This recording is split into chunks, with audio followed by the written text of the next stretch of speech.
नमस्कार दोस्तों, Hindi medium YouTube channel पे आपका स्वागत है।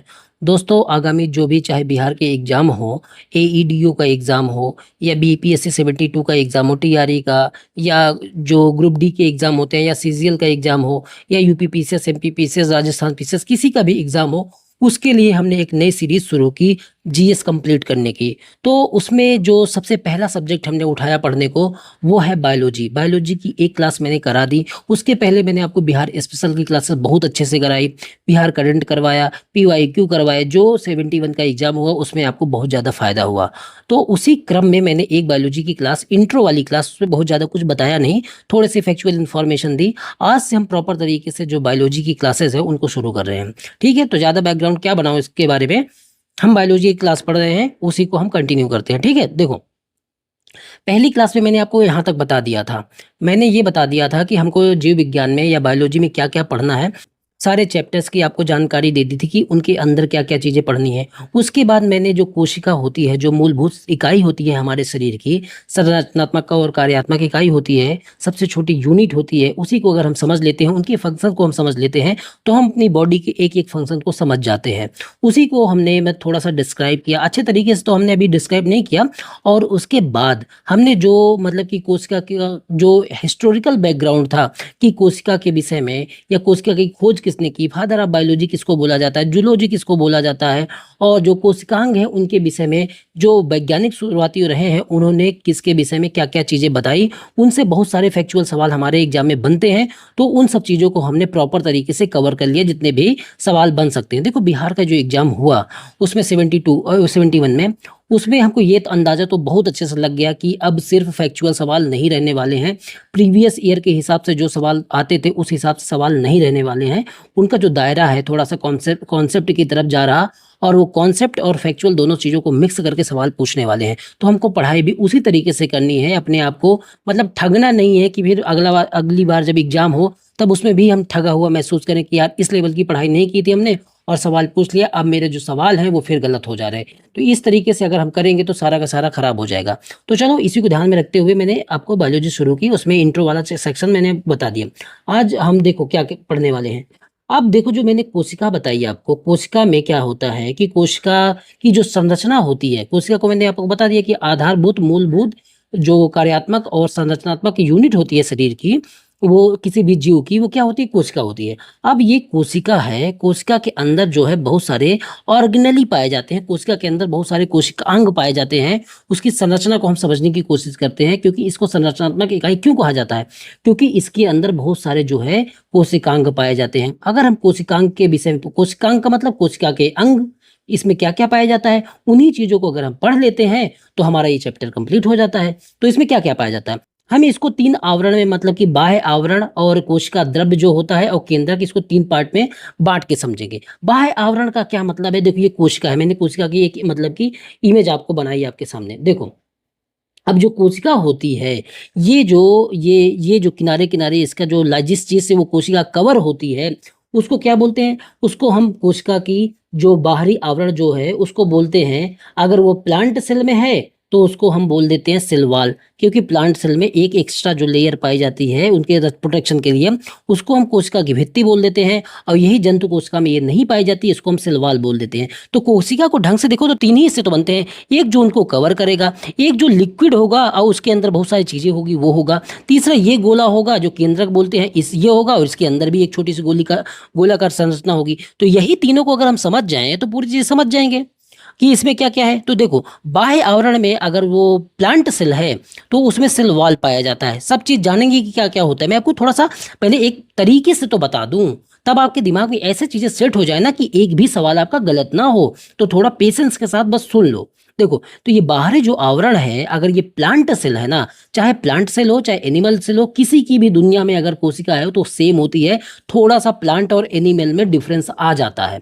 तो उसी डिफरेंस में एक डिफरेंस है कि जो प्लांट सेल है उनमें एक एक्स्ट्रा लेयर जो होती है उसको बोल देते हैं हम सेल वॉल बोल देते हैं। तो प्लांट सेल में सेल वॉल पाई जाती है, हम बाहरी आवरण की बात कर रहे हैं। दूसरा जो होता है, जो जंतु कोशिका होती है, एनिमल कोशिका होती है, उनमें जो कोशिका को कवर करने वाली झिल्ली है उसको हम बोल देते हैं प्लाज्मा मेम्ब्रेन, सेल मेम्ब्रेन। ठीक है, तो ये आप समझ गए।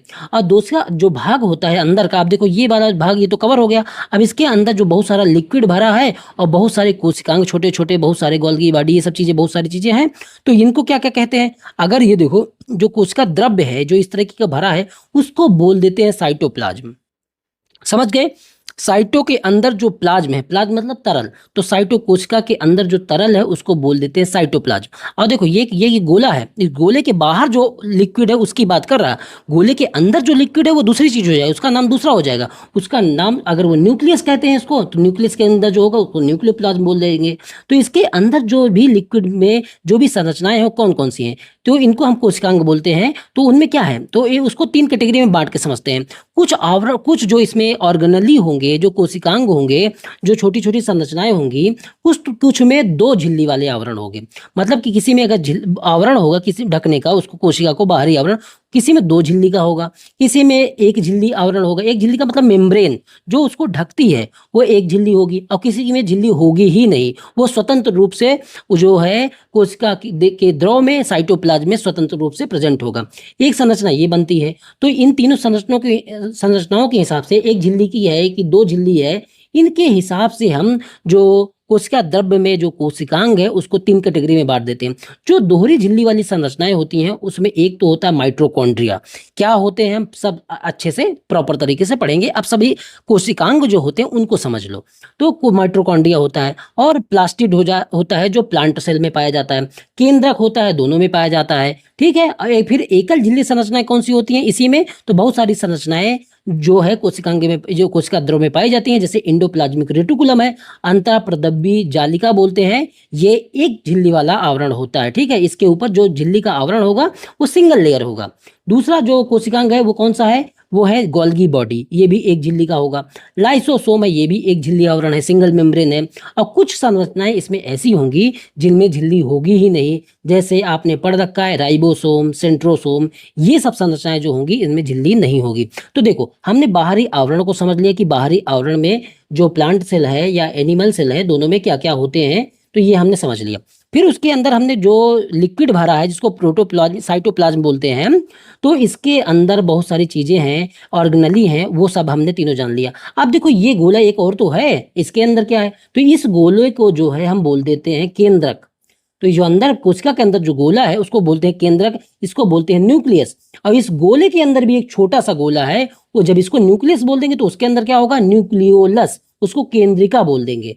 कि केंद्रक के अंदर एक छोटी सी गोलिका क्या है, केंद्रिका, तो उसको बोल देंगे न्यूक्लियोलस। ठीक है, तो ये 2 संरचनाएं इसमें हो गई। इसके अंदर जो द्रव्य पाया जाता है उसको बोल देंगे न्यूक्लियोप्लाज्म। इसके जो केंद्र के अंदर फिर डीएनए पाया जाएगा, हिस्टोन प्रोटीन पाया जाएगा, आरएनए पाया जाएगा, वो सब कुछ हम अच्छे तरीके से देखेंगे। अभी मैं सिर्फ ये बता रहा था कि हमारे सेल की जो संरचनाएं होती है उसमें कौन कौन से जो कोशिकांग हैं वो पाए जाते हैं, उनको हमने 3 कैटेगरी में बांट के पूरी तरीके से समझ लिया कि हमारी जो कोशिका है उसमें होता क्या क्या है आखिर। तब तो हम आगे की चीजें जानेंगे। तो अपने आपसे मतलब कि मेरे कहने का मतलब ये है कि आपको स्पष्ट होना चाहिए जो भी मैं बता रहा, क्योंकि अगर इसमें कंफ्यूजन रहेगा तो सारे सवाल गलत होने की संभावना बन जाती है। तो आपको कुछ भी डाउट लगता है ना तो मैसेज करके पूछना जरूर। और अब आगे बढ़ते हैं, एक एक अंक को देखते हैं। हमारा पहला क्या था, कोशिका भित्ति या सेल वॉल। तो यहीं से एक एक चीजों को अगर देख लेंगे तो हमारे कोशिका वाला पार्ट पूरा हो जाएगा। देखो पहला संरचना हम देखते हैं, कोशिका भित्ति।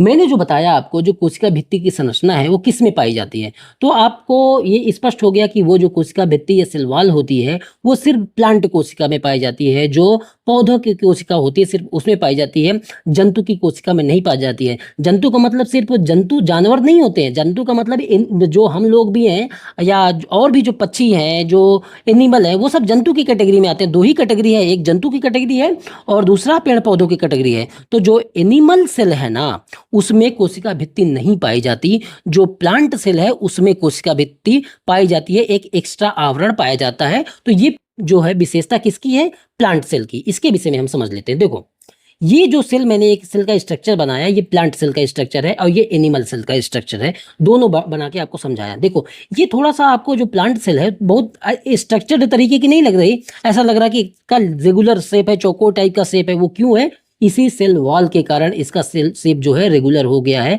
क्योंकि एक एक्स्ट्रा इसमें लेयर पाई जाती है। और ये जो एनिमल सेल है वो इरेगुलर है, क्योंकि एक एक्स्ट्रा इसमें लेयर नहीं है। यही सेल वॉल इसको रेगुलर स्वरूप प्रदान कर देती है। अब ये एनिमल सेल है, ये प्लांट सेल है। मैंने आपको बताया कि दोनों में केंद्रक पाया जाता है। केंद्रक, ठीक बात है कि केंद्रक यहाँ पे दोनों में पाया जाता है। इसका केंद्र थोड़ा शिफ्ट हो जाता है, क्योंकि इसके जो वैक्यूल्स होते हैं, अभी सब बताऊंगा, कंफ्यूज मत होना। कुछ भी शब्द आए तो अपने ऐसा मत सोचना कि ये क्या बताने लग रहा है। इसके जो वैक्यूल्स होते हैं पेड़ में, जो धानियां बोलते हैं, रिक्तियां बोलते हैं, वो थोड़े बड़े बड़े होते हैं, जिनमें जल भरा होता है। तो उनके प्रेशर से जो केंद्रक है ये साइड में शिफ्ट हो जाता है। लेकिन जो हमारी एनिमल सेल होती है, जो हमारी सेल है, उसमें जो ये वैक्यूल्स है वो नहीं पाए जाते हैं, या तो इतने माइन्यूट होते हैं कि उनका प्रेशर किसी तरीके का नहीं होता है।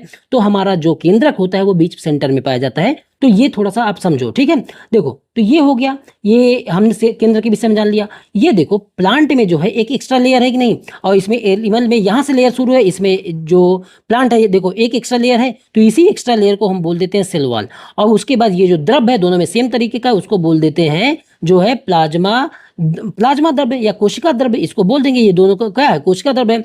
ये जो मेम्ब्रेन है दोनों में, ये प्लाज्मा मेम्ब्रेन या तो सेल मेम्ब्रेन, दोनों एक ही बात है, ठीक है। तो ये सेल मेम्ब्रेन हो गया। और इसके बाद ये सेल वॉल जो है ये प्लांट एनिमल सेल में नहीं है, और ये सेल वॉल किसमें है, प्लांट सेल में है। तो ये आपने सारी चीजें, ये प्लांट सेल है, ये एनिमल सेल है।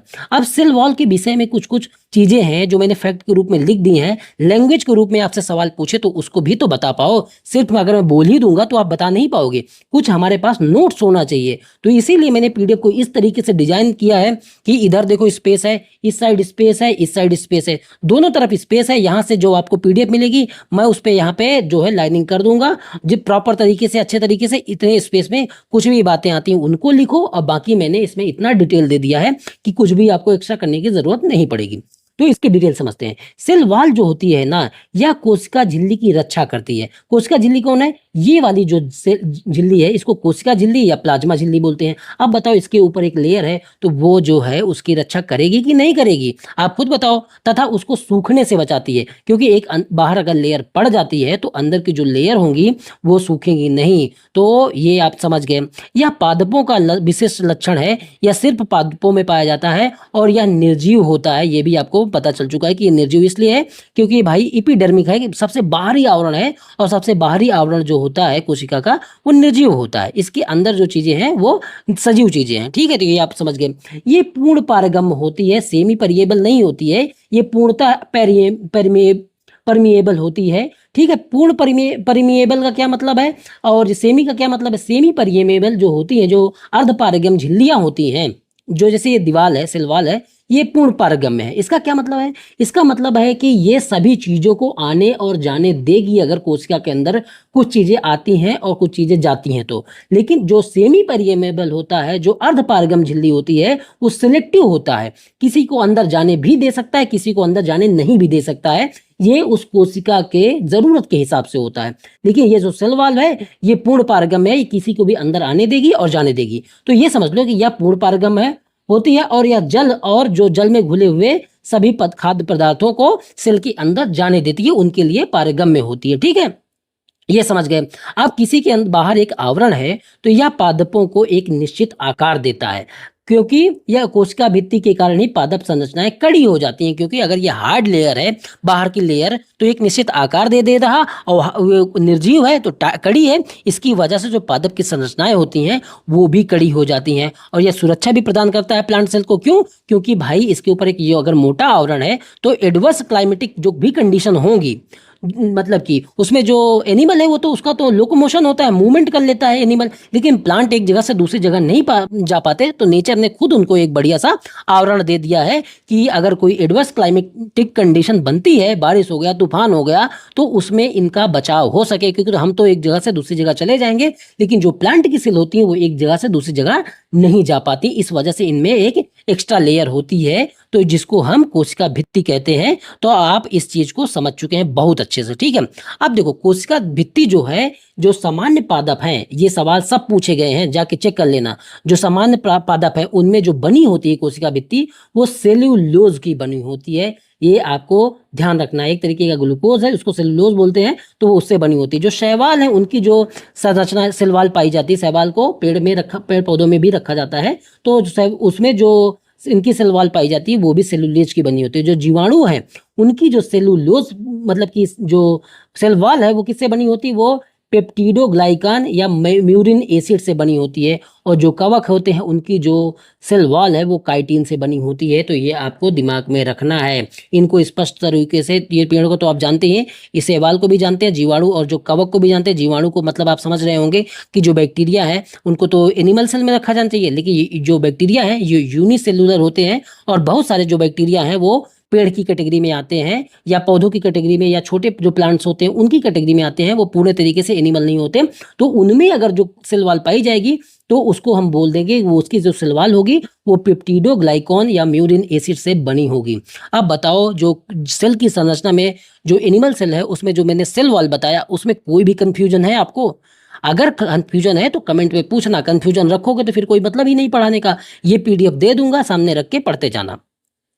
हमने पहली संरचना तो समझ ली, ठीक है, ये जो हमारे पास सेल वॉल थी। अब इसके बाद जो संरचना आती है सेकंड नंबर की, देखो ये बाहर संरचना तो पढ़ ली। अब जिस सेकंड नंबर की जो संरचना है इसको, और जो ये एनिमल सेल चाहे प्लांट सेल में, अब इन दोनों में संरचनाएं पाई जाती हैं। तो ये जो मतलब की संरचना है, ये जो इनको कवर करती है, जो एक मेम्ब्रेन है उसको बोलते हैं प्लाज्मा मेम्ब्रेन या सेल मेम्ब्रेन। अब हम इसके विषय में जानते हैं। उसको प्लाज्मा मेम्ब्रेन या सेल मेम्ब्रेन या प्लाज्मा झिल्ली बोल देते हैं, ठीक है।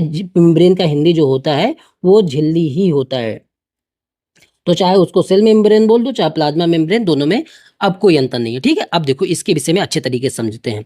जो सेल वॉल थी वो तो निर्जीव संरचना थी, लेकिन उसके अंदर जो चीजें पाई गई, और जो है एनिमल में तो सेल वॉल है ही नहीं, तो ये जो प्लाज्मा झिल्ली होती है ये सजीव होती है। सबसे अच्छी बात ये है कि ये सजीव होती है। आपके दिमाग में ये रखना है आपको, आपके सवाल गलत नहीं होने चाहिए। जो सेल वॉल वो निर्जीव है और ये जो प्लाज्मा झिल्ली है ये सजीव है। इतनी बार बोलने का सिर्फ इतना ही मतलब है कि आपके दिमाग में चीजें बस जाए। इन क्लासेस को देखने के बाद आपको कहीं भी भटकने की जरूरत ना पड़े, ठीक है।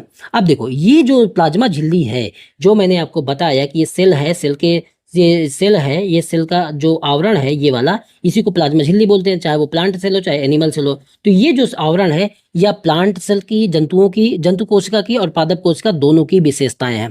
अब देखो इसका थोड़ा सा टेक्निकल यहाँ पे ये है कि ये जो प्लाज्मा झिल्ली होती है चयनात्मक पारगम्य होती है, या इसको अर्ध पारगम्य या सेमी पेरिएबल बोल देते हैं, परमिएबल बोल देते हैं। ये क्यों होती है ऐसा?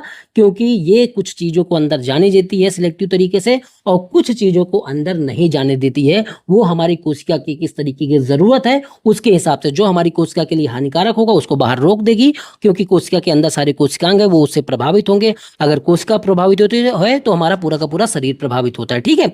तो ये समझो कि वो जो प्लाज्मा झिल्ली है वो किसी चीजों को जाने देगी और किन्हीं चीजों को जाने नहीं देगी। वो डिपेंड करता है कि कोशिका की जरूरत क्या है, ठीक है। तो इतना समझ गए। इसकी संरचना कैसी होती है? संरचना का मतलब है कि वो दिखने में कैसी है और उसका केमिकल कंपोजिशन, मतलब वो किन चीजों से मिलकर बनी है। तो ये जो संरचना है, जो अगर आप ब्रेड देखें, जो ब्रेड होती है जैसे डबल रोटी होती है वो इस तरीके से होती है। अब आप दोनों तरफ बर्गर जो होता है दोनों के बीच में बटन लगा के या कुछ चीजें रख के खाते हैं। तो ये जो होती है, जो इसकी संरचना जो प्लाज्मा झिल्ली की, वो ऐसी ही संरचना होती है कि दोनों तरफ इसके जो है प्रोटीन की जो है लेयर होती है, और बीच में इसमें फैट जैसा लिक्विड मटेरियल होता है जिसको लिपिड बोल देते हैं। लिपिड मतलब कि फैट एक ही बात है, ठीक है। और बाहर प्रोटीन की संरचना होती है।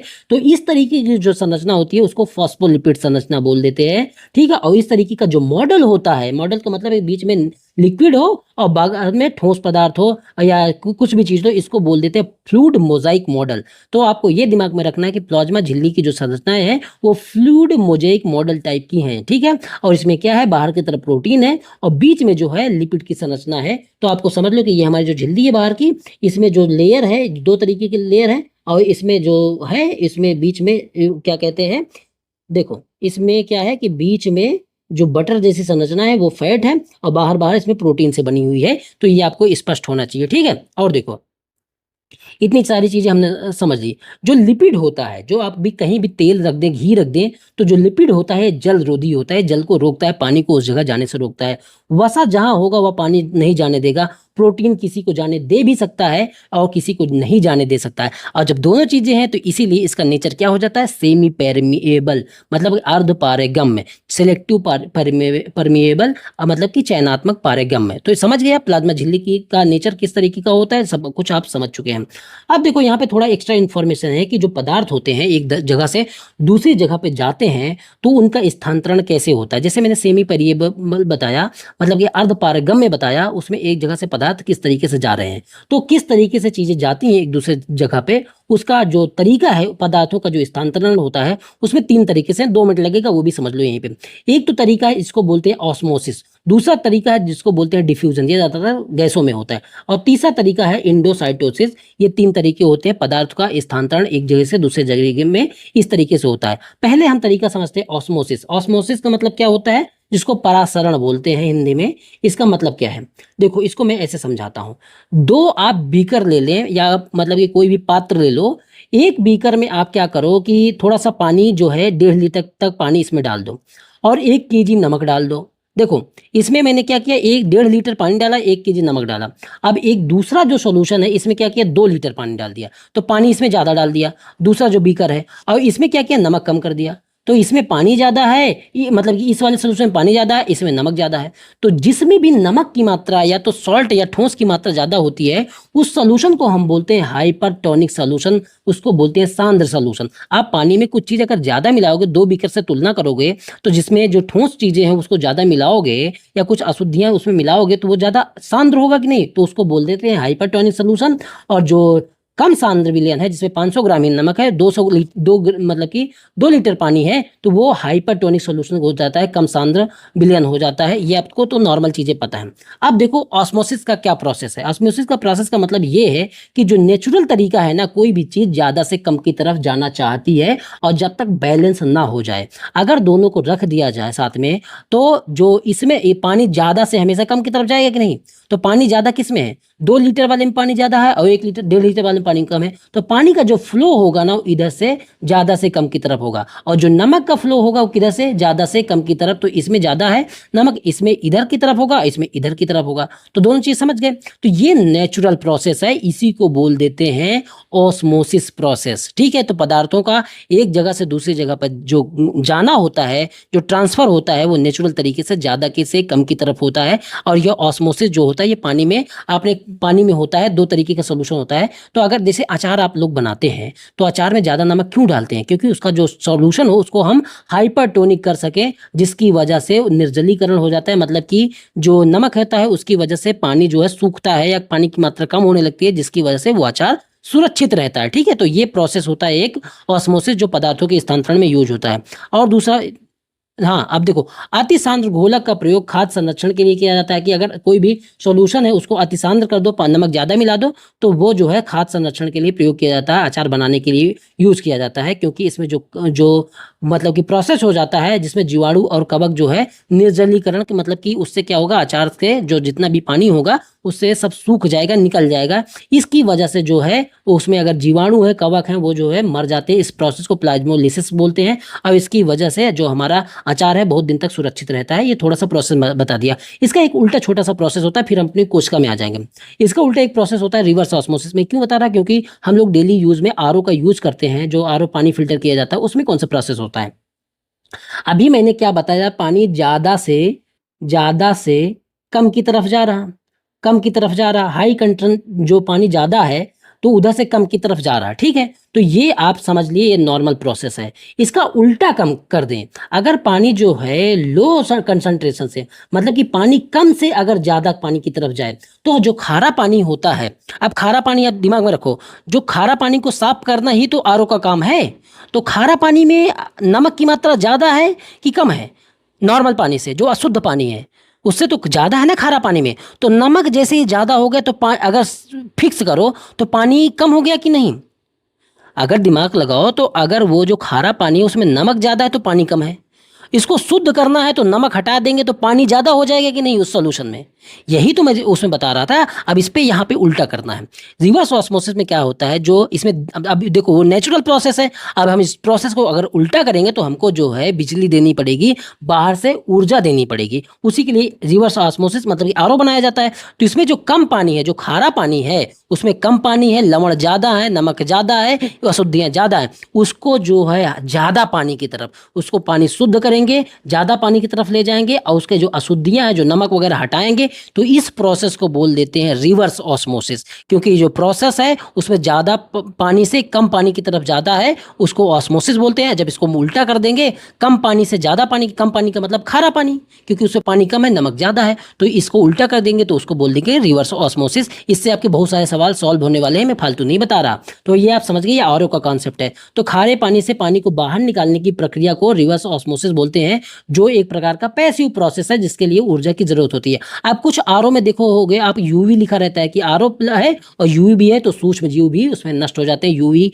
जो होता है उसकी वजह से। अब कुछ जो आरओ होते हैं उसमें लिखा रहता है RO plus UV plus nano लिखा रहता है, तो जो अति सूक्ष्म जो जीव होते हैं वो भी इससे नष्ट हो जाते हैं। ये आरओ का कॉन्सेप्ट हो गया। दूसरा प्रोसेस होता है एक जगह से जो दूसरे जगह जो पदार्थ होते हैं उनके ट्रांसफर का, उसको बोलते हैं डिफ्यूजन। डिफ्यूजन प्रोसेस में क्या होता है, ये ज़्यादातर गैसों में होता है, तो ये नॉर्मल प्रोसेस है। हमेशा देखना जो प्रकृति का जो सिद्धांत है या प्रकृति के हिसाब से जो नियम है, उसमें से जो ज़्यादा की चीज़ें हैं उसके से कम चीज़ों की तरफ मूवमेंट होता है। तो गैसों में ये होता है कि हाई कंसंट्रेशन से लो कंसंट्रेशन की तरफ जो प्रोसेस गैसों में होता है उसको हम विसरण बोल देते हैं। जिससे लंग में ऑक्सीजन का हीमोग्लोबिन के साथ जुड़ के जो ऑक्सीजन हम कार्बन डाइऑक्साइड में एक्सचेंज होता है, वो कौन सा प्रोसेस होता है, डिफ्यूजन। जैसे हम परफ्यूम मारते हैं उसमें कौन सा प्रोसेस होता है, डिफ्यूजन।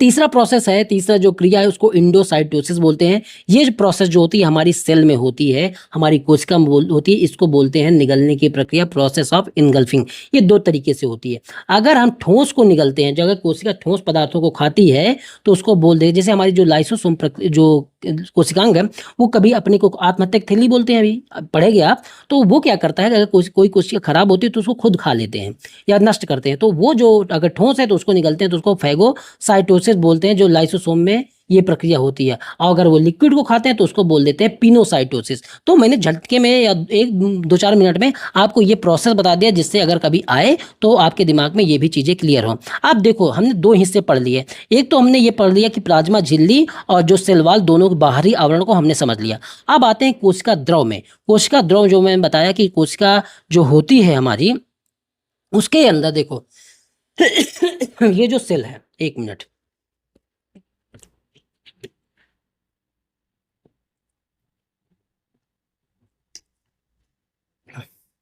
देखो ये जो सेल है हमारी कोशिका द्रव जो है, चाहे प्लांट सेल हो चाहे एनिमल सेल हो, सब में पाए जाते हैं। तो ये हमारी सेल है, देखो ये सेल है, ये सेल का बाहरी आवरण हो चुका जिसको हमने पढ़ लिया, जिसको बोलते हैं प्लाज्मा मेम्ब्रेन, सेल मेम्ब्रेन। और अगर एक एक्स्ट्रा जो लेयर है प्लांट में तो उसको सेल वॉल बोल देंगे।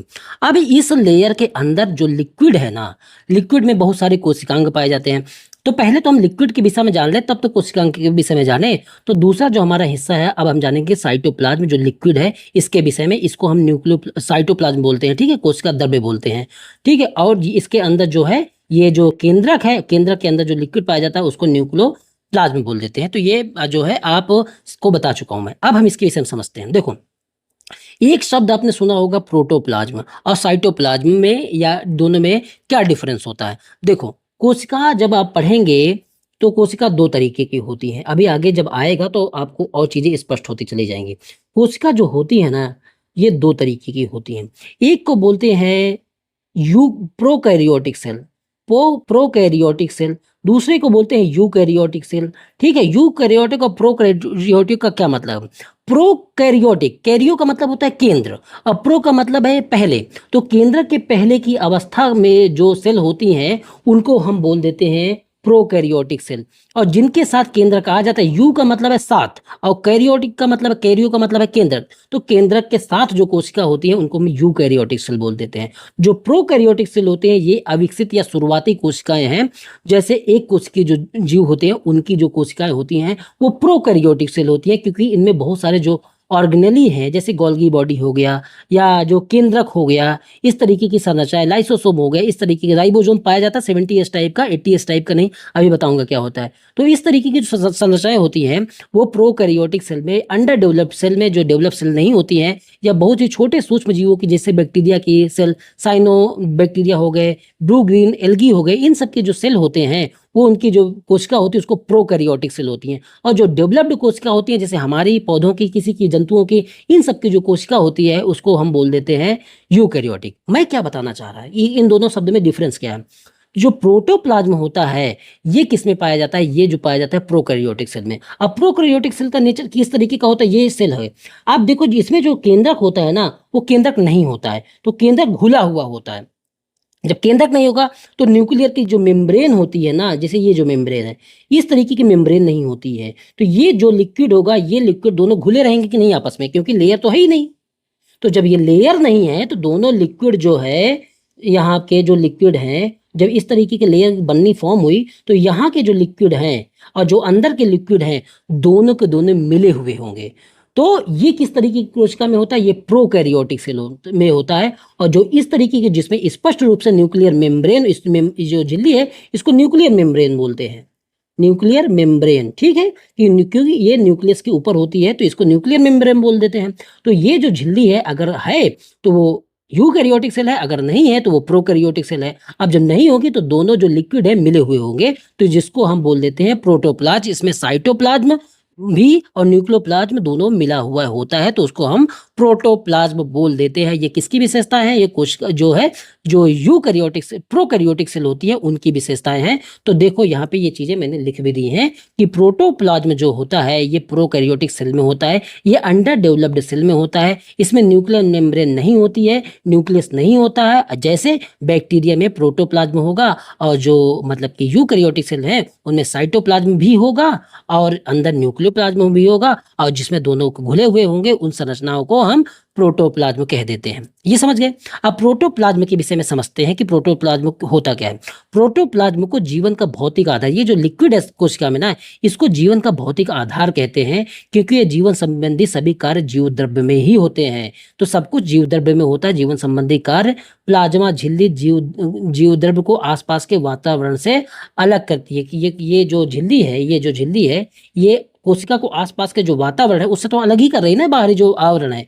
और इसका 80% जो भाग है जल से बना होता है। मैंने आपको क्या बताया था, शुरुआती क्लास में यही बताया था कि जो जीव द्रव्य होता है, जो साइटोप्लाज्म हो गया, कोशिका द्रव्य हो गया, ये जीवन का भौतिक आधार है, जो कि एक वैज्ञानिक ने बताया था, जो मैंने आपको बता दिया है, ठीक है, पुरकिंजे नाम था उनका, तो उन्होंने बताया था। आज जीवन का भौतिक आधार कैसे है, यही जो लिक्विड अगर सूखता है तो व्यक्ति की मृत्यु होने लगती है। ये लिक्विड इतना इंपॉर्टेंट है, ये कोशिका को जो है संरक्षित करके या उसको तरोताजा बना के रखता है, ठीक है। इसका 80% भाग जो है जल से बना होता है। जीव द्रव्य में 76% ऑक्सीजन पाई जाती है, कार्बन जो है 10%, हाइड्रोजन 10% और नाइट्रोजन जो है 2.5। अकार्बनिक और कार्बनिक का जिसमें रेशियो होता है 81 और 19 का होता है। तो जो जीव द्रव्य होता है प्रोटोप्लाज्म हो, तो ये साइटोप्लाज्म होता है। अब बताओ कोई भी कंफ्यूजन है, जो इसके कोशिका के अंदर लिक्विड है उसके विषय में ऐसा लग रहा है कि आपको कोई सी भी जानकारी मैंने नहीं दी?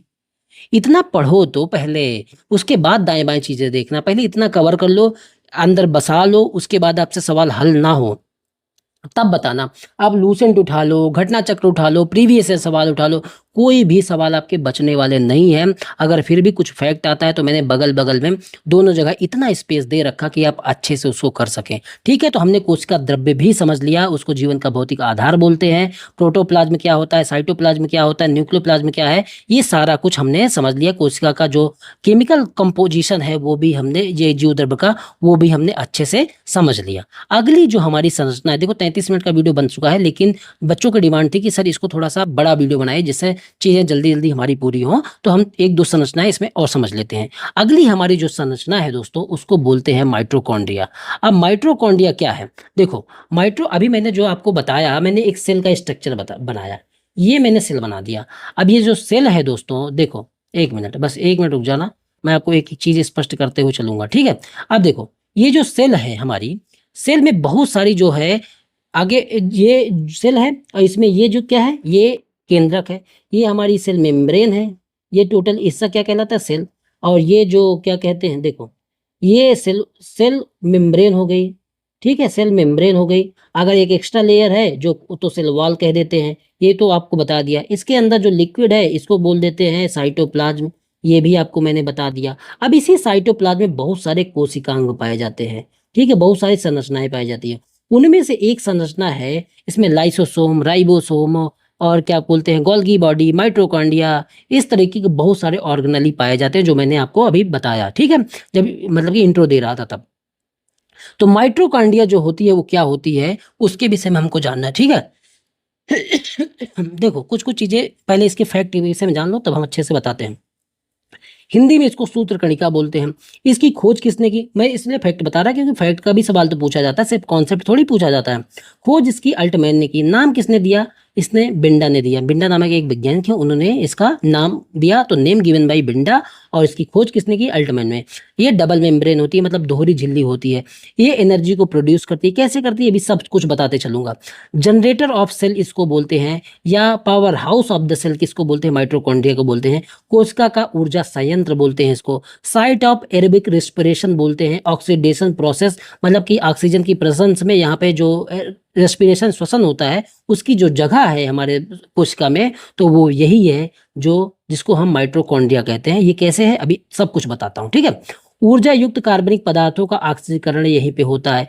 कोशिका का श्वसन स्थल को बोलते हैं। इसका आकार जो है परिवर्तनशील है। और देखो क्या क्या सवाल बन सकते हैं, उन सवालों को तो बता दूं कि इस तरीके का फैक्ट जो है पूछे जाते हैं पीटी में। किसी भी स्टेट पीसेस का पीटी ले लो या कोई भी एग्जाम ले लो, तो उनको बता दूं, बाकी समझा तो मैं दूंगा हर एक चीज। तो जो वो भी चीजें आपके नोट्स में होनी चाहिए। मैं अगर समझा के निकल जाऊं कुछ आपके नोट्स में रहे ही ना, क्योंकि ये पीडीएफ मैं दूंगा आपको सामने रख के पढ़ना, तो फिर सब हवा हवाई में बातें निकल जाएंगी। उस तरीके से मेरा पढ़ाना उद्देश्य ही नहीं है। बहुत अच्छे से मैंने जिस तरीके से पढ़ा हूँ, समझा हूँ, बनाया हूँ, मेहनत लगी है, उस तरीके से ही आपको दे रहा, ठीक है। माइटोकॉन्ड्रिया में जो खाद्य पदार्थों का विघटन होता है उसी से एनर्जी मिलती है। कैसे होता है सब बता रहा, बस वेट करते जाओ। माइटोकॉन्ड्रिया में कोशिकीय श्वसन से ऊर्जा प्राप्त होती है। माइटोकॉन्ड्रिया में ग्लूकोज के ऑक्सीकरण की प्रक्रिया से ऊर्जा प्राप्त होती है। अच्छा, मैंने ये सब चीजें क्यों लिख दी, इसलिए क्योंकि किसी भी लैंग्वेज में सवाल पूछ सकता है कि माइटोकॉन्ड्रिया में किस तरीके से ऊर्जा प्राप्त होती है। तो अगर ये ऑप्शन हो खाद्य पदार्थों के विघटन से तो वो सही हो जाएगा, कोश की श्वसन से तो वो सही हो जाएगा, ग्लूकोज के ऑक्सीकरण की प्रक्रिया से वो सही हो जाएगा। क्या माइटोकॉन्ड्रिया डबल मेम्ब्रेन होती है, आप बोलेंगे हाँ डबल मेम्ब्रेन होती है। जनरेटर ऑफ सेल किसको कहते हैं, माइटोकॉन्ड्रिया को कहते हैं। Power house of the cell किसको कहते हैं, माइटोकॉन्ड्रिया को कहते हैं। साइट ऑफ एरोबिक रेस्पिरेशन कहाँ पे है, तो माइटोकॉन्ड्रिया में है। क्या ऊर्जा युक्त जो कार्बनिक पदार्थ है उनका ऑक्सीकरण कहाँ होता है, माइटोकॉन्ड्रिया में होता है। कोशिका का श्वसन स्थल किसको बोलते हैं, माइटोकॉन्ड्रिया को बोलते हैं। कितने सारे सवाल आपके सॉल्व होते हैं माइटोकॉन्ड्रिया से। अब 5-5 10-10 मिनट में कॉन्सेप्ट सारे आपको बताते चलूंगा। खोज किसने की, अल्टमैन ने। नाम किसने दिया, बिंडा ने। अब माइटोकॉन्ड्रिया के विषय में हम समझ चुके हैं। अब इसका जो प्रोसेस है माइटोकॉन्ड्रिया में, देखो ये पीडीएफ जो है आगे पीछे हो गई है, लेकिन आपको जो पीडीएफ मिलेगी उसमें कुछ भी आगे पीछे नहीं होने वाला, उसमें प्रॉपर तरीके से आपको मिल जाएगा, ठीक है। माइटोकॉन्ड्रिया किसी भी अन्य फॉर्म की ऊर्जा को एटीपी में बदलता है। अभी एटीपी क्या होती है वो समझ लो, तब मैं इसका प्रोसेस समझाता हूँ। एटीपी का फुल फॉर्म पूछ लेता है, एडिनोसिन ट्राइफॉस्फेट। ये वो है ऊर्जा का रूप। देखो एटीपी ऊर्जा का वह रूप है जो किसी भी जैविक संरचना में किसी कार्य को करने के लिए खर्च किया जाता है। इसे कोशिका का ऊर्जा मुद्रा कहते हैं। तो ऊर्जा मुद्रा आपसे कोशिका का पूछे तो आप क्या बताएंगे, वो एटीपी होता है कोशिका का ऊर्जा मुद्रा। तो ये आपको ध्यान में रखना है। अब देखो ये है क्या एटीपी। एटीपी का मतलब ये है कि हमारा शरीर किस रूप में ऊर्जा को ग्रहण करता है, ठीक है। तो उसकी इकाई क्या है, वो एटीपी है। मतलब कि कोई भी एनर्जी हमने ली तो उसके लास्ट में उसको चेंज करके जो हमारी बॉडी एक्सेप्ट कर रही है, हमारी जो कोशिका एक्सेप्ट कर रही है और जो ऊर्जा खर्च हो रही है उसको बोलते हैं एडीपी, एटीपी। तो इसको आपको दिमाग में रखना है। अब जो चलो इसका फंक्शन समझते हैं माइटोकॉन्ड्रिया का। देखो इसकी संरचना जो होती है, जो मतलब कि ये जो कोशिका है, देखो ये कोशिका है, इसमें ये जो लिक्विड भरा है ये कोशिका, जो साइटोप्लाज्म हो गया, ये सेल हो गया, ये न्यूक्लियस हो गया, और इसमें जो ये हिस्सा है, ये जो एक संरचना बनी है, इसको बोलते हैं, बहुत सारी माइटोकॉन्ड्रिया पाई जाती है सेल में, एक ही नहीं, इसको बोल देते हैं माइटोकॉन्ड्रिया। अब इसकी संरचना देखो ये ऐसी होती है। इसमें पहली बात तो दोहरी झिल्ली का आवरण है, दो झिल्ली है, ठीक है। तो ये आप समझ गए, दो झिल्लियां। इसकी संरचना अंदर से ऐसी बनी होती है, ये ठीक है, तो इसी में जो है ऐसे ये संरचना बनी होती है। ये आपको जो पीडीएफ मिलेगा उसमें सब जगह बनी हुई होगी, आपको कुछ एक्स्ट्रा मेहनत करने की ज़रूरत नहीं होगी, आपको सिर्फ पढ़ते जाना है। इसके अंदर जो है राइबोसोम की संरचना भी पाई जाती है, तो ये भी आपको राइबोसोम जो है ये कोशिका में फ्रीली भी प्रेज़ेंट होता है और जो है माइटोकॉन्ड्रिया के अंदर भी पाया जाता है। जो लिक्विड पदार्थ है ना, इसको बोलते हैं मैट्रिक्स। आप देखो ये जो किनारे-किनारे जैसे ऐसे-ऐसे लगा हुआ है, इसको बोलते हैं ऑक्सीसोम, ये या F1 पार्टिकल, और जो ये संरचना है इसको बोलते हैं क्रिस्टीय क्रिस्टीन। ठीक है, तो ये जो है माइटोकॉन्ड्रिया की संरचना है। इसी माइटोकॉन्ड्रिया में जो ऑक्सीसोम है, इन्हीं के द्वारा, या F1 पार्टिकल है, इन्हीं के द्वारा ऑक्सीजन श्वसन होता है, ऑक्सीजन का एक्सचेंज होता है, जिसकी वजह से हमको ऑक्सीजन की प्रेजेंस में जिसके द्वारा हमको ऊर्जा मिलती है। देखो होता क्या है, हम अगर खाना खाते हैं, खाना खाने के बाद हमने कार्ब्स लिया, तो फाइनली जो है ग्लूकोज में टूटेगा। अब ये ग्लूकोज जो है जो टूटता है, इसके बाद ये ग्लूकोज हमारे ब्लड से होता हुआ, ब्लड से जैसे ही सर्कुलेट होके हमने खाना खाया, ग्लूकोज हमको मिला, और फिर वो जो कार्बोहाइड्रेट हमने लिया, स्टार्च लिया, कुछ भी, फाइनली जो जिस रूप में टूटता है उसको ग्लूकोज बोलते हैं। अब ये ग्लूकोज जो होता है हमारे ब्लड से होता हुआ फाइनली कहाँ पहुँचता है, हमारी सेल्स में पहुँचता है। अब सेल में जैसे ही पहुँचा, तो सेल में जो माइटोकॉन्ड्रिया हिस्सा है वो क्या होता है कि जब हम सांस लेते हैं तो ऑक्सीजन लेते हैं, तो सांस लेते हैं तो ऑक्सीजन लिया, ऑक्सीजन की प्रेजेंस में जो ग्लूकोज है वो टूटता है और हमको जो है एनर्जी मिलती है। तो ऑक्सीजन की प्रेजेंस में हम सांस लेते हैं और वहीं से जो ग्लूकोज है टूटता है, और ये टूटने से हमको एनर्जी मिलता है। तो ऑक्सीजन की प्रेजेंस में जो मतलब कि रिएक्शन होता है उसको एरोबिक रिएक्शन बोलते हैं, मतलब ऑक्सी श्वसन बोलते हैं। तो ये प्रक्रिया कहाँ होती है, ये माइटोकॉन्ड्रिया में होती है। ये चीज़ें आपको ध्यान में रखना है कि ऑक्सीजन की जो प्रेजेंस में जो ग्लूकोज टूटता है वो कहाँ टूटता है, माइटोकॉन्ड्रिया में टूटता है। जैसे हम लोग एरोबिक के नाम क्यों इसको रखे हैं, जैसे एरोबिक्स नहीं कराते जो मतलब कि डांस वगैरह करवाते हैं, उससे क्या होता है कि ब्रीदिंग बढ़ जाती है, तो ग्लूकोज का जो फास्ट हो जाता है, हमको एनर्जी उससे ज़्यादा मिलने लगती है, इसलिए एरोबिक कराया जाता है। ठीक है, तो ये आप समझ गए। अब इसके विषय में बहुत सारी चीज़ें हैं माइटोकॉन्ड्रिया के विषय में, वो भी आप समझ लेंगे तो सारी चीज़ें हमारी कंप्लीट हो जाएंगी। देखो माइटोकॉन्ड्रिया जो है एक अर्ध स्वायत्त कोशिकांग है, जो कुछ कार्यों, अर्ध स्वायत्त का मतलब है कि आधा स्वायत्त, पूरा स्वायत्त तो नहीं है। पूरा स्वायत्त का मतलब है कि अपनी मन मर्जी का मालिक, लेकिन ये अर्ध स्वायत्त है, पूरी तरीके से जो स्वायत्त नहीं है। तो इसका क्या मतलब है, इसका मतलब ये है कि माइटोकॉन्ड्रिया जो होता है ये अर्ध स्वायत्त कोशिकांग है, जो कुछ कार्यों के लिए केंद्रक पराश्रित होता है, लेकिन कुछ कार्यों का नियंत्रण ये एमडीएनए के द्वारा करता है, जो इसके अंदर ही पाया जाता है। ठीक है, सब बताता हूँ अभी। माइटोकॉन्ड्रिया की उत्पत्ति का आधार अंतःजीवी सजीवता के आधार पर है। मूल रूप से इसे एक विषाणु माना गया, जो विकास के क्रम में कोशिका में प्रवेश कर उसका मुख्य अंग बन गया। इसकी आंतरिक संरचना और आनुवंशिक पदार्थ जीवाणुओं से मिलते जुलते हैं। ये देखो, ये कहा गया कि मूल रूप से जो माइटोकॉन्ड्रिया हिस्सा है ना, ये एक तरीके का जीवाणु ही था, और जब विकास की प्रक्रिया में ये हमारे शरीर का जो है, हमारी कोशिका का जो है, वो कोशिका में प्रवेश कर गया, और ये धीरे धीरे धीरे धीरे करके विकास के क्रम में ये कोशिका का एक हिस्सा बन गया, क्योंकि इसकी जो संरचना है वो जो जीवाणुओं की संरचना होती है उससे पूरी तरीके से मिलती है। तो इस आधार पर ये कहा गया ये एक अर्ध स्वायत्त कोशिकांग है, क्योंकि इसका बहुत सा कार्य जो है, जो हमारा केंद्रक होता है वो गवर्न करता है, क्योंकि सेल्फ रेगुलेटरी या कंट्रोलिंग यूनिट जो होता है उसको, जो होता है हमारे पूरे कोशिका का, वो होता है केंद्रक। तो उससे कुछ चीजें इसकी गवर्न होती हैं, और बाकी इसके अंदर खुद में जो एमडीएनए पाया जाता है उससे ये मैनेज होता है। तो इसके लिए इसको अर्ध स्वायत्त कोशिकांग कहते हैं। अब देखो, जहाँ जिसको ज्यादा हमारे बॉडी में, जिसको ज्यादा एनर्जी की जरूरत होगी, जो ज्यादा काम करेगा, वहाँ पे माइटोकॉन्ड्रिया, क्योंकि माइटोकॉन्ड्रिया से एनर्जी मिलती है, तो वहाँ पे माइटोकॉन्ड्रिया की संख्या ज्यादा हो जाएगी कि नहीं हो जाएगी, आप खुद बताओ। तो वहां पे ज्यादा हो जाएगी। अब बताओ, हमारे शरीर का कौन सा हिस्सा है, कोशिका से तो पूरा शरीर बना है, तो कौन सा हिस्से की कोशिका है जहां पे माइटोकॉन्ड्रिया की संख्या ज्यादा होगी, क्योंकि वो ज्यादा काम करता है। तो दिमाग सबसे ज्यादा काम करने वाली चीज है, क्योंकि सोते समय भी काम करता है, तो उसको ज्यादा से ज्यादा जो है, उसके पास जो कोशिकाएं होंगी उसमें ज्यादा, सबसे ज्यादा जो माइटोकॉन्ड्रिया होती है। तो ये आपको दिमाग में रखना है। और देखो, जो डीएनए होता है, आप बोलेंगे कि सर डीएनए तो मतलब कि केंद्रक में पाया जाता है, तो डीएनए जो है माइटोकॉन्ड्रिया में भी पाया जाता है, केंद्रक में पाया जाता है। और जो हरित लवक, जो प्लास्टिड होते हैं, उसमें जो हरित लवक में जो प्लास्टिक में क्लोरोफिल होता है ना, आगे पढ़ेंगे, उसमें भी ये डीएनए पाया जाता है। प्लांट और एनिमल दोनों में जो माइटोकॉन्ड्रिया पाई जाती है। श्वसन, खाद्य पदार्थों के ऑक्सीकरण कोशिका के अंदर होता है, ये हमने पढ़ ही लिया। माइटोकॉन्ड्रिया में जो है एमडीएनए पाया जाता है, जो अभी बताया, जिसको मतलब कि एमडीएनए बोल देते हैं, माइटोकॉन्ड्रियल डीएनए बोल देते हैं। डीएनए है लेकिन माइटोकॉन्ड्रिया में, इसलिए इसका नाम mDNA कर देते हैं, माइटोकॉन्ड्रियल डीएनए। राइबोसोम भी पाया जाता है, आरएनए भी पाया जाता है। ये तीनों चीजें जो है सब क्या होते हैं, सब समझेंगे, माइटोकॉन्ड्रिया में पाया जाता है। थ्री पेरेंट्स बेबी का कॉन्सेप्ट आपने सुन रखा है, तो थ्री पेरेंट बेबी का कॉन्सेप्ट कहाँ से आता है? यही माइटोकॉन्ड्रियम जो mDNA है, जो माइटोकॉन्ड्रियल डीएनए है ना, इसी को चेंज करके इसी से थ्री पेरेंट बेबी का कॉन्सेप्ट आया। ठीक है, तो देखो 44 मिनट की वीडियो मैंने बता दी। इसके बाद बहुत सारी संरचना चीजें हैं हमको पढ़नी है, सब धीरे धीरे करवाता रहूंगा। आप मतलब कि ये मतलब प्रेशर मत बनाओ कि सर 3 घंटे का वीडियो बनाओ, फिर आप ही बोर होगे ना। आपको चाहे 1 घंटे का वीडियो मिले, 3 घंटे का वीडियो मिले, उससे क्या मतलब है? आपको तो तैयारी करनी है, आपको उतना जितना ले पाओ समझ पाओ उतना ही दो ना।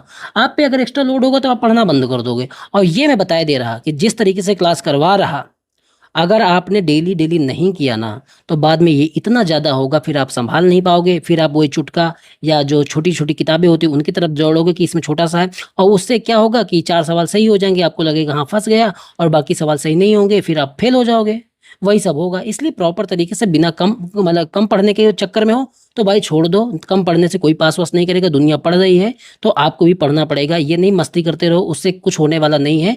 दुनिया पढ़ रही है, सब लोग पढ़ रहे हैं, तो उसके हिसाब से देखो, कंपटीशन के हिसाब से तैयारी करो, अपने मन के हिसाब से नहीं। एक दो चीज़ें ध्यान में रखनी है, एक कंपटीशन कितना ज़्यादा है, वैकेंसी कितनी कम है, और दूसरा किस तरीके से पढ़ाई कर रहा, और एग्जाम का जो लेवल है, एग्जाम में जो सवाल पूछे जाते हैं वो किस तरीके से हैं। 4-5 चीजें दिमाग में रखोगे तो भटकाव नहीं होगा, टू द पॉइंट पढ़ाई होगी। प्रीवियस ईयर के सवाल देखो और किस तरीके से ट्रेंड चेंज हो रहा। बीपीएससी में जो बिहार पीसीएस का एग्जाम हुआ 72 का, उसमें जो साइंस के सवाल या किसी भी सब्जेक्ट के सवाल आए, आपको लगते हैं 27 सवाल थे?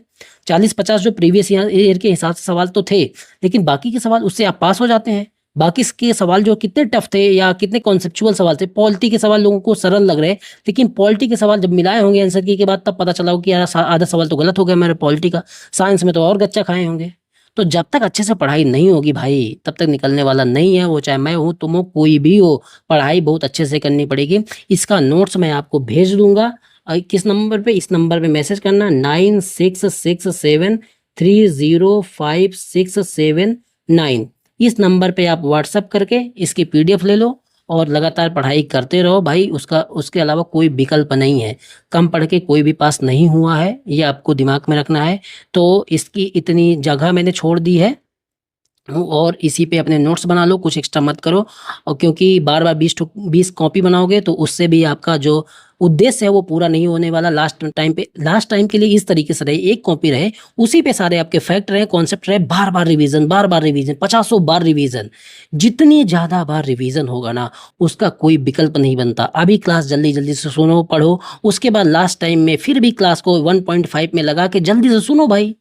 क्या चला जाता है, जल्दी जल्दी करो ना। और मैं भी क्लासेस को और जल्दी कराने की कोशिश कर रहा, क्योंकि मैं अकेला पढ़ जाता हूँ। इसकी वजह से पीडीएफ बनाऊं, लिखूं, कंटेंट इधर उधर से सब जगह से खोज के तैयार करके रखूं कि कोई भी सवाल छूटे ना। तो इसमें बहुत सारी मेहनत लगती है, आप भी समझ रहे होंगे। तो इसलिए मुझे थोड़ा सा लेट हो जा रहा है, लेकिन मैं कोशिश कर रहा, इधर मॉडर्न हिस्ट्री भी बना रहा, दोनों मिला के जल्दी जल्दी इनको करवाऊंगा। फिर 2 सब्जेक्ट और पकड़ूंगा। आपका जो आने वाला CDPO AEDO का एग्जाम है, वहां तक में सारी चीजें कंप्लीट हो जाए। करंट अफेयर उधर मंथली की तरीके से करवा दूंगा, 2-2 वीडियो, 3-3 वीडियो करके, जिससे क्या हो कि बाद में लोड ना आए करंट अफेयर का। मैं देखता हूँ कि बाद में इतना लोड हो जाता है कि लोग करंट अफेयर पूरी तरीके से कंप्लीट नहीं कर। पढ़ना इंपॉर्टेंट नहीं है भाई, याद होना इंपॉर्टेंट है। मैं कुछ भी दे दूं, अब बताओ इसमें मैंने सारी इन्फॉर्मेशन दे दी, आपसे याद ही नहीं हुआ तो मैं तो कह दूंगा कि मेरे में से आया है। तो जो भार है, जो ओनस है, वो आप पे है। आप कितने तरीके से, अब मैं बता दूं किस तरीके से याद होगा।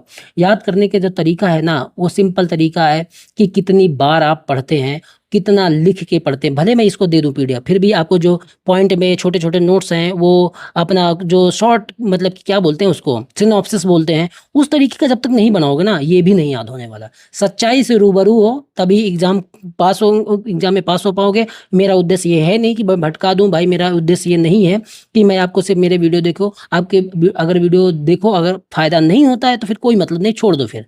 ठीक है, तो स्पष्ट तरीके से बात करूंगा जिससे आपको टू द पॉइंट पढ़ाई हो पाए। ठीक है, चलो मिलते हैं अगले वीडियो में, तब तक के लिए धन्यवाद।